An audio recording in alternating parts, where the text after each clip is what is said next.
હવે થોડું પાણી નાખી અને મેં મારા હાથને ઘસીશ.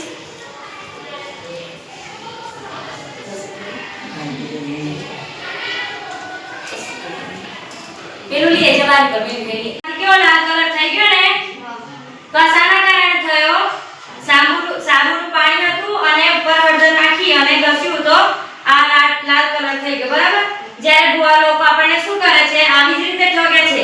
એ શું કરે? પહેલેથી એમના હાથ એવા જ હોય અને પછી હળદર આવી રીતે કરે અને શું કે લાલ કલર થયો તો માતાજી તમારા ઉપર પ્રસન્ન છે, અને ના થાય તો શું કે માતાજી તમારા ઉપર પ્રસન્ન નથી.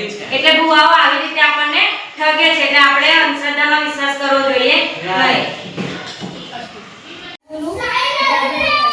જો નાણાસળી લીંબુમાંથી સોયડે પસાર કરતા જો નાણાસળી કાળી થશે તો માતાજી તમારાથી દુઃખી થશે, અને જો લાલ નીકળશે તો માતાજી તમારાથી સુખી થશે. તો તમારાથી માતાજી સુખી છે કે દુઃખી છે તે આપણે જોઈએ.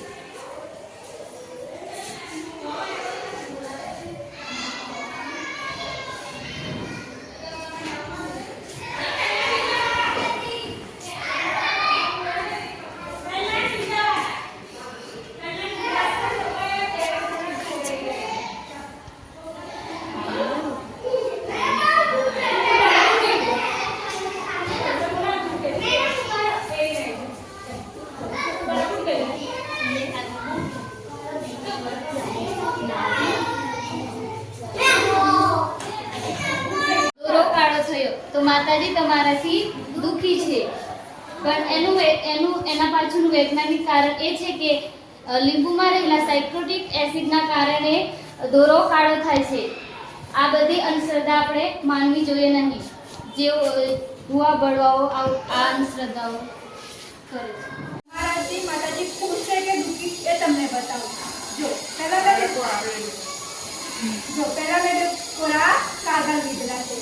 હવે બે કોરા કાગળ પર તમને કંકુ નાખીને બતાવ્યું. જો માતાજી તમારાથી ખુશ હશે તો એક પેજ પર લખાશે જય માતાજી, અને બીજા પેજ પર ના ખુશ હોય તો નહીં લખાય. તો પહેલા તમને બતાવું. બે પેજ પર હું તમને કંકુ નાખીને બતાવું.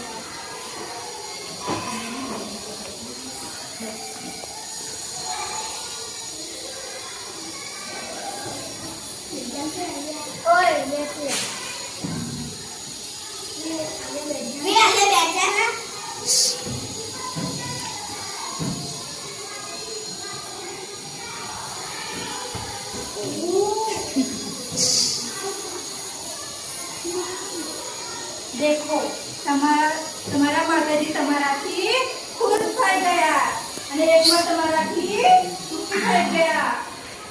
આવું કેમ થયું તમને ખબર છે? હા. આના માટે તમને સાચું કારણ બતાવું. કાલી ધીરે મીણબત્તી આ કોરું કાગળ છે, એમાં કશું લખ્યું નથી. આ મીણબત્તી વડે હું ઉપર લખીશ કે જય માતાજી.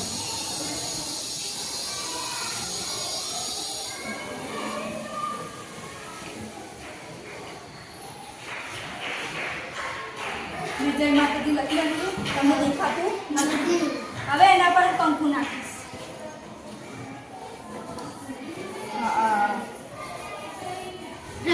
જય માતાજી. તો હવે હું તમને એક જાદુ બતાવીશ. જો મારા હાથ લાલ થશે તો માતાજી તમારાથી ખુશી, અને ના થાય તો માતાજી તમારાથી દુઃખી.